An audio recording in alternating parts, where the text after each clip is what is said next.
Something that's recently occurred to me about the Saw series is every single time one of the Jigsaw Killer's victims wakes up in some horrendous situation where they're chained to the wall of a dirty bathroom or trapped in a cube of razor wire or hanging upside down over a load of chainsaws wrapped in barbed wire and dead pigs or whatever. I realise that whenever Jigsaw pops up and asks to his would-be victims, "Would you like to play a game?" no one, absolutely none of them so far, have tried saying, "No thank you, I'm alright." I'm not suggesting this would work per se, but no one's tried it, so we don't know that it wouldn't.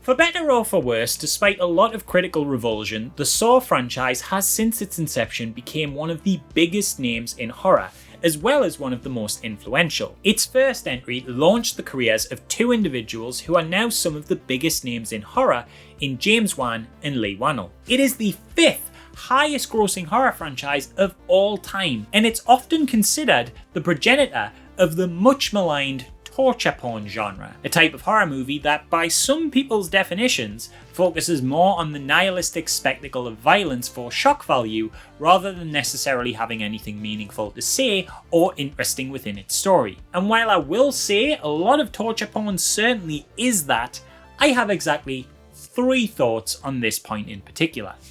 1. Yes, there is a lot of crap in the torture porn subgenre, which, to be honest, sort of isn't even a real genre. It was more just like a negative label coined by critic David Edelstein in his review of the film Hostel, that as a term has just stuck around as shorthand for saying a horror film is particularly gratuitous in its violence. But even if we do consider it a subgenre, I would sincerely like to argue that not everything that occupies this space is without merit. 2. While Saw is by no means a flawless franchise and certainly has some serious problems when taken as a whole, what with excessive amounts of weird plot contrivances, an almost to its detriment desire to have everything fit the connections of this grand overarching story that was never initially planned, and also Saw 3D exists, the Saw franchise, despite its continual critical lambasting, is not without value. Yes, even the later low points in the series. I will argue this until I am blue in the face. But most important to this point, I want to say that 3. Saw isn't torture porn. I know that third claim might have raised some eyebrows. This is, after all, the film that became the seed from which the torture porn flower bloomed. But referring specifically to the first film, and I'd actually argue even the second, Saw just doesn't remotely fit the label for me. Are there graphic scenes in it? I mean, yeah, I guess a dude cutting off his foot is fairly grisly. But seriously, watch that first film back, especially now with the reputation the franchise has, and it is a shockingly goreless movie. Released in 2004 and directed by James Wan from a screenplay by Whannell, developed from a story the two had previously established together. Saw was a horror film assembled on a minuscule budget, and it immediately made a splash at theatres, eventually becoming the most profitable horror film after Scream at the time, which is a particularly impressive feat when you consider that it wasn't even going to get a theatrical release. Lionsgate had initially intended it to go straight to DVD, until a hugely positive reception to screenings of it at Sundance made them decide to roll the dice on a cinema run. The plot of this thing at its core is so simple, this will probably be the quickest one to run through the basic gist of out of all the videos I'll be doing this month. It begins with the immediately enticing setup of two strangers waking up across from one another, their ankles chained to opposite sides of a disgustingly dingy bathroom. Between them lies a dead body holding a gun and a tape recorder. The two men do not know how they got there, why they are being imprisoned, or what their relationship is to one another, until they find on their person a couple of tapes. Using the tape recorder held by the corpse in the middle of the room, one of the men's tapes, Adam, simply tells him in a dramatic gravelly speaking voice that he should try to survive. The other lads, however, one Mr. Gordon here, his tape tells him he has to kill Adam by 6 o'clock or his wife and daughter will be murdered. Say what you like about this franchise and what it became, but for that being the first time anyone was introduced to this world, it's a real compelling hook. It raises so many instant questions, sets such a grimy and involving tone and atmosphere, creates so much intrigue, all while using its low budget to its fullest effect, by just filming two men in a room. Though the film doesn't entirely take place in this one location, so much of the movie is just these two fellas trying to do what they can and work out their place in this twisted scenario and how to escape it with their limited resources. It's stripped back, but in a way that the natural tension of this setup shines through, and that tension only carries on building as the two discover further layers to their current predicament, like the introduction of hacksaws that could very well be intended for their feet currently chained up since they aren't sharp enough to cut through metal, or the realization that their kidnapping perhaps wasn't as random as they thought and the two of them are more connected than they had first realized. Even though the film only has just these two guys to work with for these scenes with hardly any movement able to be made between them, the filmmakers do well through staging, set design and pacing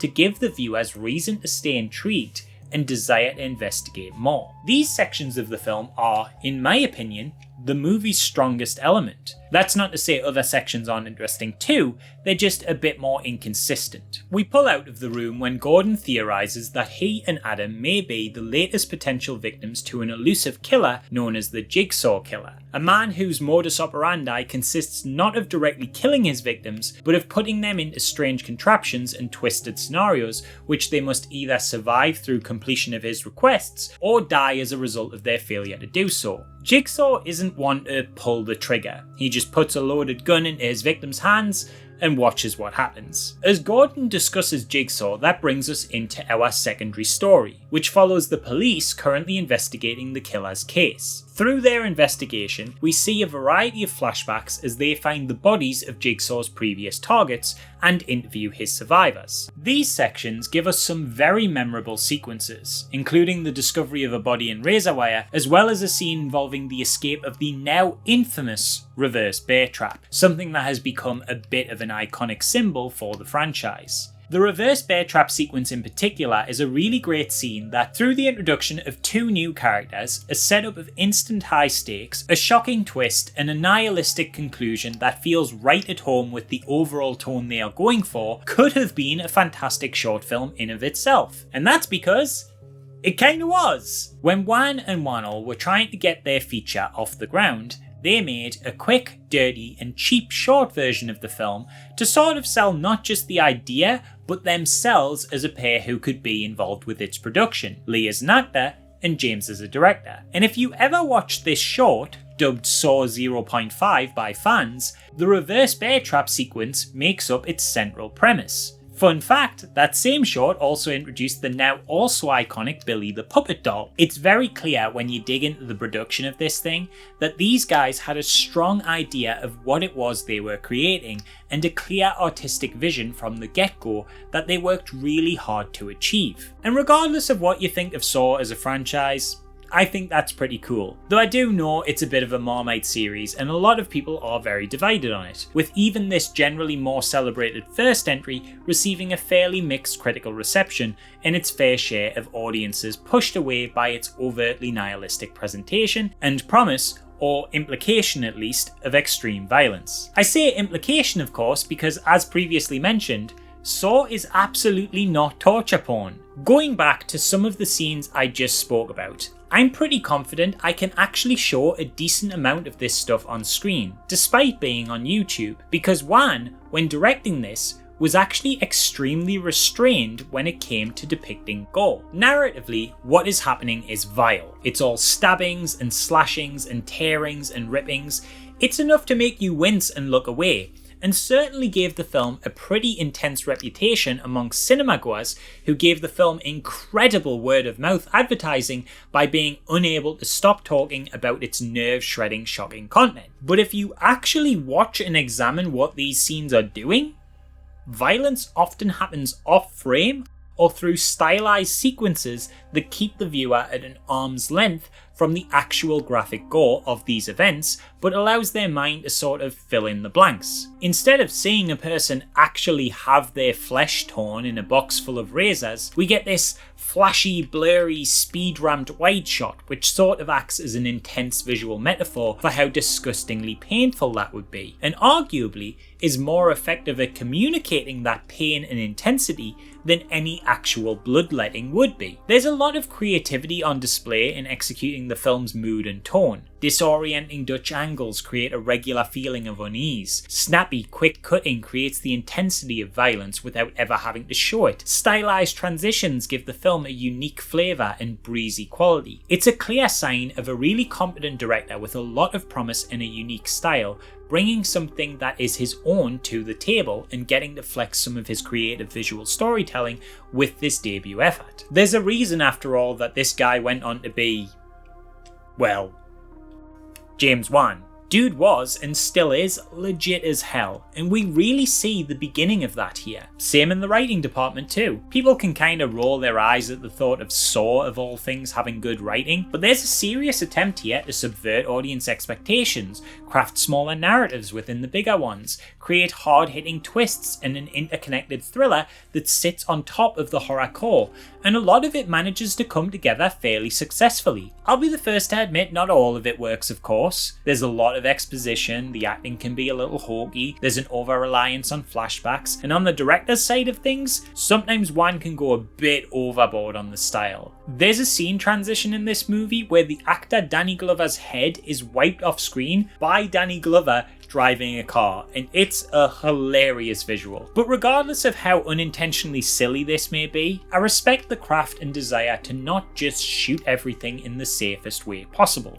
And when it works, it really works. There's a reason people came away from this film at the time thinking it was the most violent thing they'd ever seen, despite there being very little in the way of blood. It was all in the direction. I'm not saying it's anywhere near the masterpiece Texas Chainsaw Massacre was, but it certainly comes from a similar school of thought in its execution. If you create a vile enough world and a repulsive enough atmosphere and use everything in your power behind the camera to sell that illusion, the audience will create all the gore for you in their heads. And one thing Saw does with this kind of direction that Texas Chainsaw doesn't, is that it does eventually, in its climax, pay off all of this atmosphere of violence with one actual instance that is genuinely graphic, as Gordon attempts to escape his chains by cutting through his foot. And I honestly think it's really clever that they held off on this, because it leaves the audience on a final violent image that sticks with them, colouring their whole perception of the film as some kind of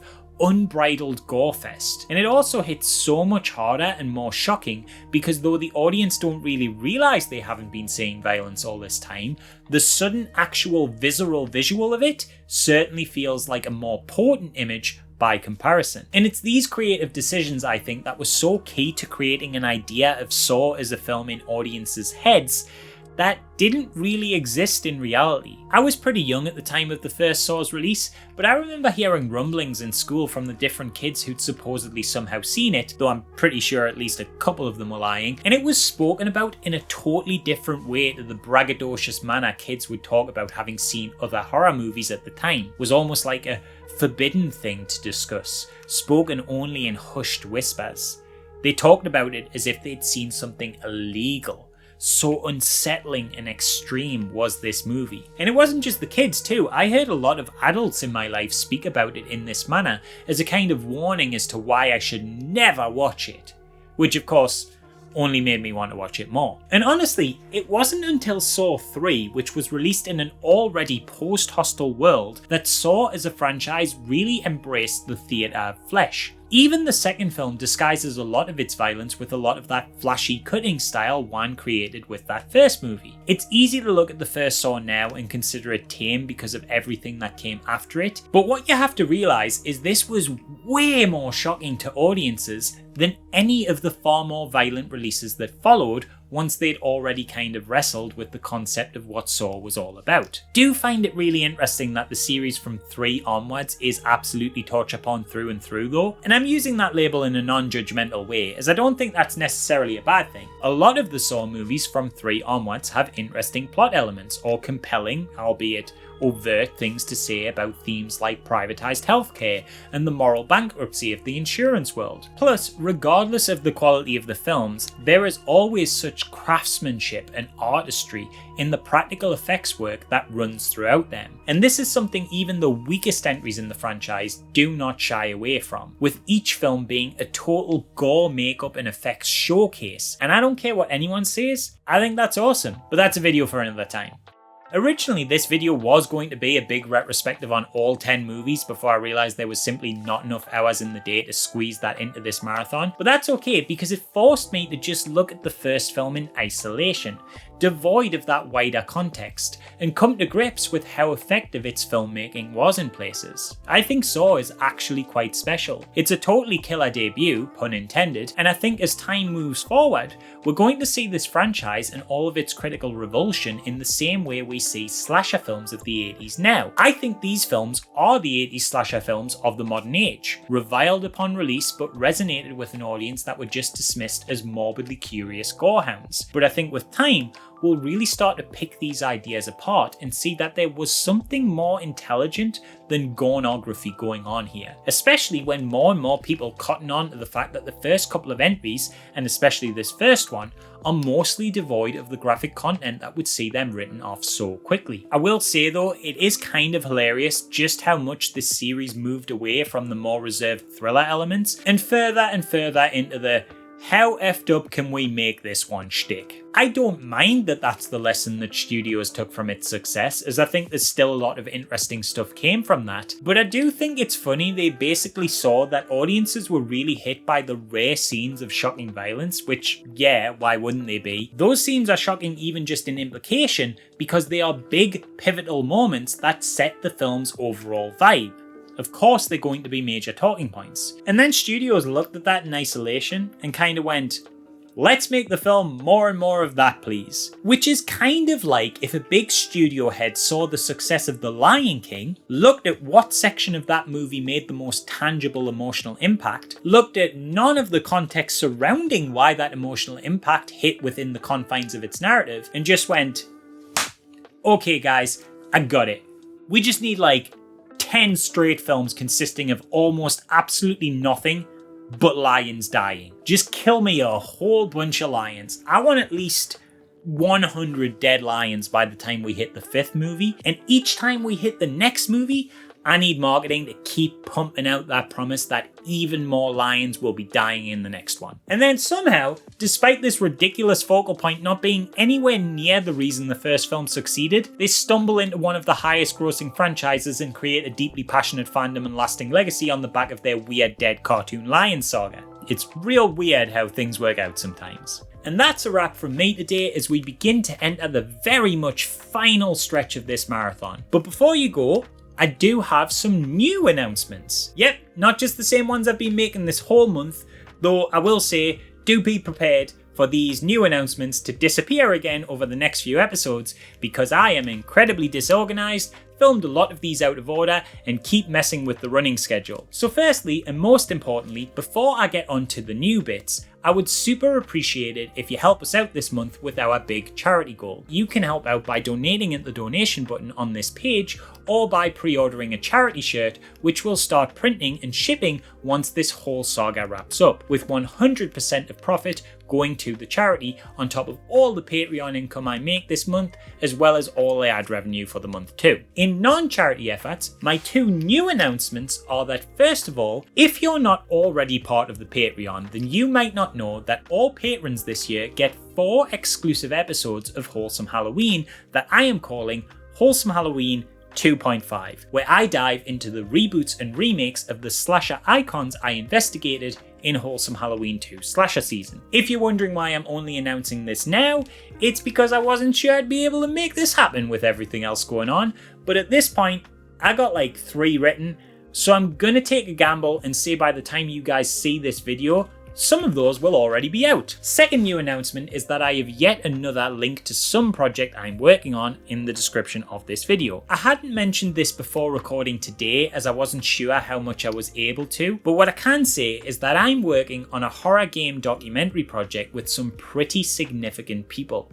And if you like horror games and that sounds like your bag, then please check out the survey in the description to give us your thoughts on what you'd like to see in such a project. I cannot stress how much this would help me out in terms of validating this project to some very important people I'm chatting with, and how much it would be appreciated. Other announcements you've already heard in every other video so far, but I'll go over them once more. If I'm still in Face of Horror competition, which is unlikely, but if I am, oh my god, that's far along, so please vote for me and keep me in the running at the link in the description, as it will shortly be coming to its end. You get a free vote every single day and can purchase more if you wish to do so, and in doing so will support the B Plus Foundation, which is a charity that helps fight childhood cancer. And of course, as you all know by this point, I'm now a creative advisor on the latest entry in the juggernaut horror documentary franchise In Search of Darkness, and as an advisor I can get you all a 10% discount on it through the link in the description. I apologise that in almost every video prior to this, and in a few vids still to come that I've already recorded, that I say 10% discount code. I was wrong about that and recorded a lot of these videos prior to actually knowing how this discount was going to work out, and it turns out they literally just gave me a link for you all to use. You don't need a discount code or anything to get your 10% off. Just make your purchase of the documentary using the link in the description, and if you do want to get the doc, which will be great by the way, if you don't believe me, watch the previous films on Shudder, these things rule so hard, I'd appreciate you doing it through this link, as doing so will also support me directly and get you your sneaky little 10% off, so win-win. Pretty sure that's everything now, so now that we're all totally wrapped up, I think the only thing left to say is I've been Dan Drambles, you're watching Wholesome Halloween 3, a celebration of horror. Comment, like, subscribe to my Only Dan's at the red button below, and I will see you again tomorrow.